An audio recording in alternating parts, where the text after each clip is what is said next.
It's Wednesday morning. ഇപ്പം നമ്മളുള്ളത് വീടിനടുത്തുള്ള മോക്ഷ സലൂണിലാണ്. നമ്മളൊരു ഹെയർ കട്ടിനായിട്ട് വന്നിരിക്കുകയാണ്. ഞാൻ റീസെൻ്റ്ലി അല്ല, ഷോപ്പ് സ്റ്റാർട്ട് ചെയ്തതിന് ശേഷം ഇവിടെ തന്നെ വരുന്നത്. ഇപ്പോൾ ഒരു 2 years ആയിട്ടുണ്ട് സലൂൺ സ്റ്റാർട്ട് ചെയ്തിട്ട്. 2 years ആവുന്നു സലൂൺ സ്റ്റാർട്ട് ചെയ്തിട്ട്. നമ്മളിവിടെ തന്നെ വരുന്നത്. നല്ല കസ്റ്റമർ ഡീലിങ്സ് ഒക്കെയാണ്. ചേച്ചിയായിട്ട് ഞാൻ പേഴ്സണലി ഭയങ്കര കമ്പനിയാണ്. ഞാൻ വീട്ടിൽ നിന്ന് വന്നപ്പോഴേ ഹെയറൊക്കെ വാഷ് ചെയ്തിട്ടാണ് വന്നത്. എങ്കിലും ചേച്ചി എനിക്ക് ഒന്നുകൂടെ വാഷ് ചെയ്ത് സെറ്റ് ചെയ്ത് തരാൻ വാഷ് ചെയ്തൊക്കെ തന്നിട്ടുണ്ടായിരുന്നു. ഞാൻ സ്മൂത്തനിങ് ഒക്കെ ചെയ്തത് ഇവിടെ തന്നെയായിരുന്നു കേട്ടോ. അത് ഷോപ്പ് സ്റ്റാർട്ട് ചെയ്ത ആ ഒരു സമയത്താണ് സ്മൂത്തനിങ് ചെയ്തിട്ടുണ്ടായിരുന്നത്. അന്നും ചേച്ചി എനിക്ക് ഓഫറിലൊക്കെ ഇട്ടിട്ട് സ്മൂത്തനിങ് ഒക്കെ ചെയ്ത് തന്നിട്ടുണ്ടായിരുന്നു. അന്ന് അത്യാവശ്യം നല്ല ലോങ് ഹെയർ ആയിരുന്നു എനിക്ക്. പക്ഷേ എനിക്ക് തോന്നുന്നു ഒരു 3000 റേഞ്ചിൽ എന്തോ അന്ന് ചെയ്തെന്ന് എനിക്ക് തോന്നുന്നു. കറക്റ്റായിട്ട് എനിക്ക് ഓർമ്മ ഉണ്ടായിരുന്നില്ല. പക്ഷെ ശരിക്കും ലാസ്റ്റ് ചെയ്തായിരുന്നു കേട്ടോ. ഞാൻ അത്ര കെയറൊന്നും കൊടുക്കുന്നുണ്ടായിരുന്നില്ല, എങ്കിലും നന്നായിട്ട് ലാസ്റ്റ് ചെയ്തായിരുന്നു. ഇവിടെ യൂസ് ചെയ്യുന്ന പ്രോഡക്റ്റ്സ് ഒക്കെ അത്രയും നല്ല ക്വാളിറ്റി ഉള്ള പ്രോഡക്റ്റ്സ് ആണ്. അതുകൊണ്ടായിരിക്കും മേ ബി അത്രയും ലാസ്റ്റ് ചെയ്തിട്ടുണ്ടായിരുന്നത്. ഒരു 3 months മുന്നേ വരെ എൻ്റെ ഹെയർ നല്ല പെർഫെക്റ്റ് ആയിട്ടായിരുന്നു. വലിയ പ്രശ്നമൊന്നും ഉണ്ടായിരുന്നില്ല. എങ്കിലും ഞാൻ ഇങ്ങനെ പ്രോപ്പറായിട്ട് സ്പാ എടുക്കുക അങ്ങനെയുള്ള കാര്യങ്ങളൊന്നും ചെയ്യുന്നുണ്ടായിരുന്നില്ല. പിന്നെ ഇടയ്ക്ക് എനിക്ക് തോന്നുന്നു വീട്ടിലെ വെള്ളം ഞാൻ ഒന്ന് മാറിയപ്പോൾ അതിൻ്റെ എന്തോ പ്രശ്നമാണെന്ന് തോന്നുന്നു. മുടി ചെറിയ ഡാമേജ് ഒക്കെ ആയിട്ടുണ്ടായിരുന്നു. അപ്പം ഇതിനിടയ്ക്ക് ഞാൻ വന്ന് ലെങ്ത് ഒക്കെ ഷോർട്ട് ആക്കിയിട്ടുണ്ടായിരുന്നു. അത് കഴിഞ്ഞിട്ട് പിന്നെ ഇപ്പോഴേ വരുന്നത്. എനിക്ക് ഇവിടെ വന്നാൽ ഭയങ്കര ഇഷ്ടമാണ് കേട്ടോ. ഞാനും ചേച്ചിയും കുറേ ഇങ്ങനെ സംസാരിച്ചിട്ടായിരിക്കും. വിഷ്ണുവിനും ചേച്ചിയുടെ അത്യാവശ്യം കമ്പനിയാണ്, ഇഷ്ടമാണ് ഇവിടെ വരുന്നത്. ചേച്ചി അത്യാവശ്യം നമ്മളുടെയൊക്കെ ഒരു വൈബാണ്. പോസ്റ്റ് ആവത്തില്ല, എന്തെങ്കിലുമൊക്കെ ഇങ്ങനെ പറഞ്ഞുകൊണ്ടിരിക്കും. എന്തെങ്കിലും വിശേഷങ്ങളൊക്കെ ഉണ്ടെങ്കിൽ അതൊക്കെ പറയും. അപ്പോൾ നമ്മളങ്ങനെ സംസാരിച്ചിട്ട് ചേച്ചി വാഷ് ചെയ്ത് ഹെയറൊക്കെ ഒന്ന് സെറ്റ് ചെയ്തിട്ട് ഹെയർ കട്ട് ചെയ്യാമെന്ന് വിചാരിച്ചു.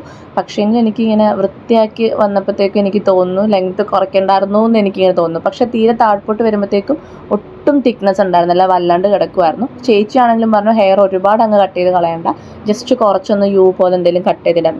ഞാനാണെങ്കിൽ ലെയറായിട്ടോ അല്ലെങ്കിൽ ഫെദർ കട്ടോ എന്തെങ്കിലും ചെയ്യാമെന്നൊക്കെ വിചാരിച്ചിട്ടാണ് വന്നത്. പക്ഷെ അത്ര അങ്ങോട്ട് കട്ട് ചെയ്ത് കളയണ്ടെന്ന് ചേച്ചി പറഞ്ഞു.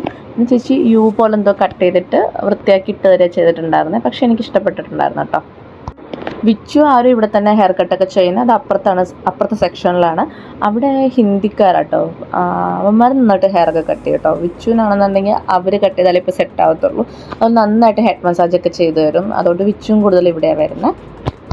ഞാനിപ്പോൾ പെട്ടെന്ന് ഇങ്ങനെ ഹെയർ കട്ട് ചെയ്യാനൊരു പ്ലാൻ ഉണ്ടായിരുന്നില്ല. കുറച്ചും കൂടെ ലെങ്ത് ആയിട്ട് ഹൗസ് വാമിങ്ങൊക്കെ വരുമ്പോൾ സ്മൂത്തനിങ് ചെയ്യാന്നുള്ള പ്ലാനിലായിരുന്നിട്ടുണ്ടായിരുന്നത്. പക്ഷേങ്കിൽ ഭയങ്കരമായിട്ടും താഴെയൊക്കെ ഭയങ്കര ഡ്രൈ ആയിട്ടിരിക്കുന്നു. അപ്പോൾ കട്ട് ചെയ്യാണ്ട് വേറെ ഓപ്ഷൻ ഉണ്ടായിരുന്നില്ല.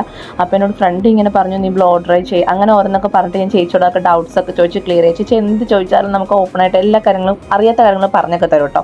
അപ്പോൾ ഇപ്പോൾ അങ്ങനെ ചെയ്യേണ്ടെന്നൊക്കെ പറഞ്ഞിട്ട് ഓരോ കാര്യങ്ങളൊക്കെ ഇങ്ങനെ സംസാരിച്ചുകൊണ്ടിരിക്കുമായിരുന്നു. പിന്നെ നമ്മളിപ്പോൾ റീസെൻ്റ്ലി ജിമ്മിൽ ജോയിൻ ചെയ്തല്ലോ. അപ്പോൾ ചേച്ചിയും വരുന്നെന്ന് പറഞ്ഞിട്ടുണ്ടായിരുന്നു. പിന്നെ അങ്ങനെ കുറച്ച് വിശേഷമൊക്കെ പറഞ്ഞ് അങ്ങനെ കുറച്ച് സമയമൊക്കെ അവിടെ സ്പെൻഡ് ചെയ്തു. ഇതിപ്പോൾ നമ്മുടെ ഹെയർ കട്ടൊക്കെ ഓൾമോസ്റ്റ് കഴിഞ്ഞിട്ടുണ്ടായിരുന്നു. ചേച്ചി ഹെയറൊക്കെ ഒന്ന് സെറ്റ് ചെയ്ത് തരിക. ചേച്ചിക്ക് ലഞ്ച് ടൈം ആയിട്ടുണ്ടായിരുന്നു. അപ്പോൾ ഒരുപാട് സമയം അങ്ങനെ ചേച്ചിനെ ബുദ്ധിമുട്ടിച്ചില്ല. അപ്പോൾ അതൊക്കെ അവിടെ നിന്ന് ഇറങ്ങാനുണ്ടായിരുന്നത്. ഇതിപ്പോൾ ഷോപ്പ് വരുന്നത് അരീപ്പറമ്പ് ഫെഡറൽ ബാങ്കിൻ്റെ മുകളിലായിട്ടാണ്.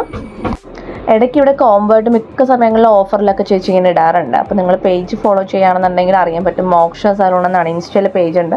ഫോളോ ചെയ്യുകയാണെന്നുണ്ടെങ്കിൽ അറിയാൻ പറ്റും. അപ്പോൾ അത്രയുള്ള നമ്മുടെ കുട്ടി വീഡിയോ ഇഷ്ടപ്പെട്ടാൽ ലൈക്ക് ചെയ്യുക, ഷെയർ ചെയ്യുക, സബ്സ്ക്രൈബ് ചെയ്യുക. മറ്റൊരു വീഡിയോ കാണുന്നവരെ ബൈ.